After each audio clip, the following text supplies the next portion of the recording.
gecə yatıram mən yox. Pəncərədən axış vurub şaxtanın nəfəsi.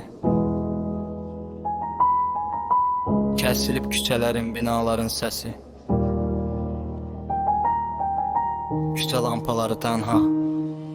Pəncərədən axış vurub şaxtanın nəfəsi. Kəsilib küçələrin, binaların səsi. Küçə lampaları tənha sarı rəngə boyanıb. Şəhər sanki ağ yorğanın altında dayanıb. Nəfəsimdən qalxan bu havada itir.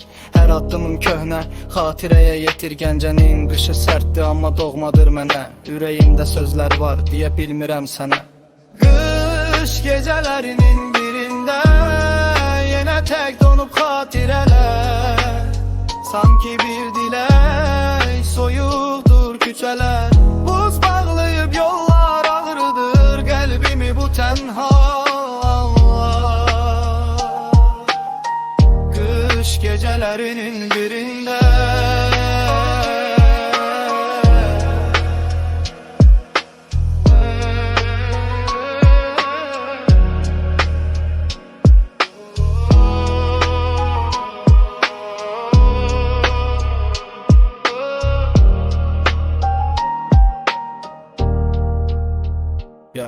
bir fincan isti çay, əllərim isinmir.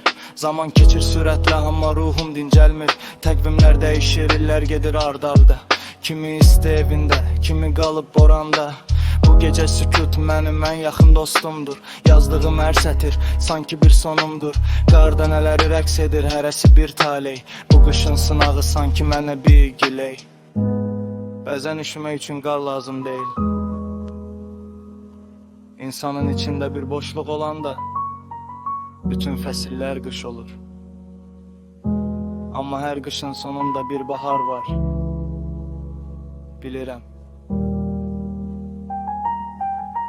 Qış gecələrinin birində yenə tək donub xatirələr. Sanki bir dilək soyuqdu küçələr. Buz bağlayıb yollar ağrıdır qəlbimi bu tənha.